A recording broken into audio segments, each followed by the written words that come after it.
السلام عليكم، كي دايرين؟ لاباس عليكم؟ نتمنى ان شاء الله تكونوا بخير وعلى خير وفي احسن الاحوال يا ربي. اليوم جبت لكم حليوه ديال العيد، كتجي غزاله الحلوه المعمره بالتمر اولا المعمول، كيجي رائع جدا. كتجي هشيشه كتذوب في الفم وعامره بالتمر مع المكسرات. جربوها ان شاء الله في هذا العيد، اكيد غادي تعجبكم، سهله واقتصاديه. بالنسبه هنايا للعجين غادي نحتاج العجين ديال الصابلي، غندير فيه 400 غرام الزبده. هنايا الدقيق على حسب الخليط. وهنايا 2 كيسان ديال الزيت مع كاس سكر ثقيل، 2 بيضات وساشي ديال الفاني مع ساشي ديال خميره الحلويات، كل وحده في 7 غرام. هنايا ضاعفت المقادير، يعني درت 2 ديال المقادير، ممكن ديروا غير نصف الكميه. هنا هذيك الزبده غادي نخدمها مزيان مزيان حتى نحصل على كريمه اللي غادي نزيدها معها سكر ثقيل. ضروري من هذه العمليه. انا غادي نخلطها بيدي ومن بعد غادي ناخذ الباتور باش نسهل عليا العمليه، حيت ضروري ان الزبده في هذه المرحله هذه انها تولي كريمه وتجانس مزيان، يعني تولي بحال شي باط.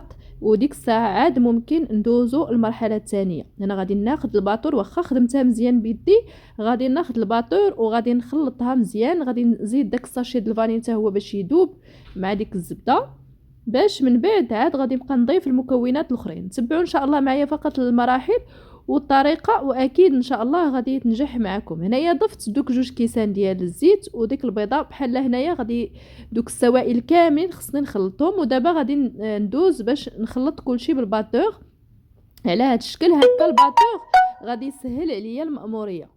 انا باغا نصايب شي كيك اولا شي حاجه، ضروري في الاول كنطلعوا ونطربوا مزيان السوائل. من بعد صافي هنايا غادي نضيف داك الدقيق تدريجيا. واخا هنايا تقريبا غادي نحتاج كيلو حتى الكيلو ونص، على حسب الدقيق على حسب الزبده واش كتشرب الزيت، كل حاجه. المهم نتوما تبقاو تضيفوا الدقيق بشويه بشويه وانتوما كتخلطوا بيديكم حتى تحصلوا على القوام اللي غادي نوريكم في الاخير كيفاش غادي يجي.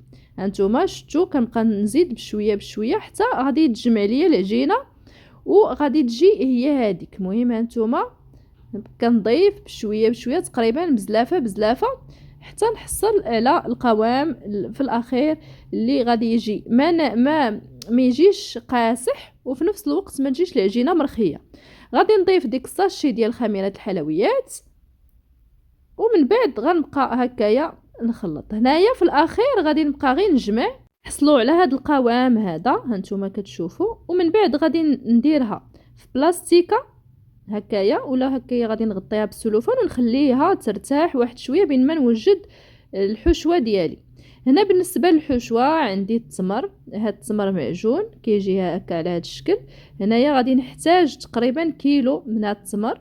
هنا عندي واحد المعلقه صغيره د القرفه، هنايا واحد 3 المعالق كبار د الزبده، هنا الكركاع مهرمش واللوز حتى هو مهرمش. صافي هنايا غادي نضيف دوك المكسرات كاملين اللي عندي. هنايا غير شويه شويه على حسب نتوما شحال بغيتو. هنايا هذيك المعلقه صغيره ديال القرفه فقط لهذيك النسمه هذا ديالها. ومن بعد غادي نضيف داك التمر المعجون. هنايا درت كيلو، نتوما الا درتو غير ديك نصف الكميه ديال العجين ديروا غير نص كيلو ديال التمر صافي. ومن بعد غادي نضيف ديك الزبده، هنايا 2 معالق كبار ديال الزبده، وغادي نخلط كلشي مزيان مزيان حتى يندمجوا ليا المكونات. الحلوه هذه راه دغيا دغيا كتوجد وكتجي لذيذه بزاف، ولا بات حتى هي كتجي هشيشه كتذوب في الفم. نتمنىكم ان شاء الله تجربوها في هذا العيد وتردوا عليا. اللي كيدخل القناه لاول مره مرحبا والف مرحبا، ما تنساونيش بواحد لابوني باش وفعلوا الجرس باش يوصلكم كل جديد، واحد لايك هكايا اولا جيم فقط للتشجيع. صافي هنايا من بعد ما كنعجن مزيان داك التمر وتا كيبدا يتكور ليا هكا كنخليه على جنب. ومن بعد كنبدا نكور. هنايا كندير كويرات صغيورين وغادي نشكلو كامل على شكل كويرات. ومن بعد غادي نبدا مباشره نعمر داك العجين بهاد التمر. هكا كتسهل عليكم العمليه، كتكوروا هكايا. كندير انا صراحه عيني ميزاني غير بشويه كويرات، المهم يكونوا بحجم متساوي. ومن بعد كناخذ العجينه وبنفس الطريقه كنكورها، كنضغط عليها هكا وكندير في قلب منها داك الكره ديال التمر مع دوك المكسرات بهذا الشكل. ومن بعد كنحاول ما نديرش العجينه بزاف باش ما يجيش العجينه غالبه على على الحشوه ديال التمر.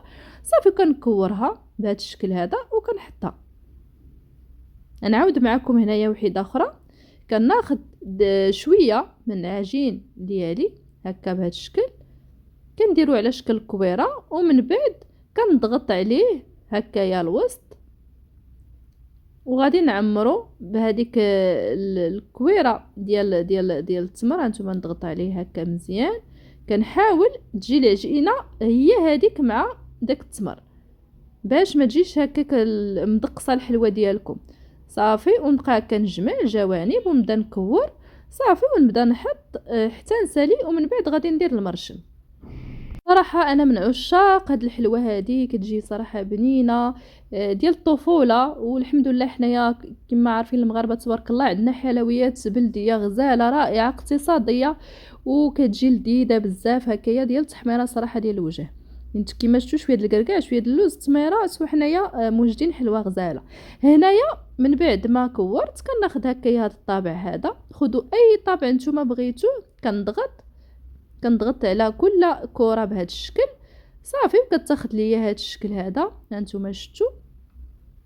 صافي، نبقى مكمله حتى نضغط عليهم كاملين. من بعد غادي ندخلهم للفران، غادي نشعل عليهم لتحت على 160 درجه حتى يبداو يتحمروا ليا من التحت، ومن بعد نشعل عليهم الفوق غير ياخذوا داك اللون الذهبي، ومن بعد غادي نطفي عليهم. ديك الساعه بغيتو تفندوهم في السكر الثقيل كتفندوهم، ما بغيتوش كتخليوهم هكا. المهم نتوما وشنو بغيتو.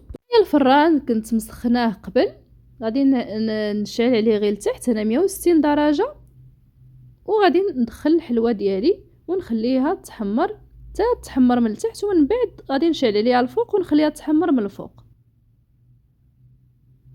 هنايا غادي نشوف واش تحمرات من التحت. باش الا تحمرات من التحت هانتوما هي صافي راه تحمرات. دابا غادي نشعل عليها الفوق. هنايا راه كتكون حساسه هاد الحلوه بزاف، يعني تقيسوها تقدر ديفورما. فاش تكون سخونه خاصكم غير بشويه تقلبوها وتردوها باش ما ديفورماش. صافي، هنايا ها هي تقريبا صافي. هنا راه طابت هانتوما، شعلت عليها حتى الفوق شويه حتى شدات راسها مزيان، ومن بعد غنخليها حتى تبرد، وديك الساعه غندوزها هنايا في السكر الثقيل. نتوما كما قلت لكم ممكن ما دوزوهاش في السكر الثقيل اللي بغيتو نتوما وشنو بغيتو، غير هي صراحه الاصل ديالها انها كدوز هكايا في السكر الثقيل اولا سكر كلاصي. كتعجبني صراحه انا مع السكر كلاصي. وصافي نقدموها ان شاء الله بالصحه والراحه. نتمنى الحلوه ديال اليوم تعجبكم، نفيدكم بها، نفكركم فيها علاش لا. هنايا خليت هكايا النص عادي، ما درت فيه لا سكر ثقيل لا والو، والاخر حتى هو خليته بالسكر ثقيل. المهم باش كل واحد ياخذ اللي بغا، وهكا كتجي على هذا الشكل، كتجي هشيشه لذيذه. نشكركم مبروكه وحفظكم الله ورعاكم.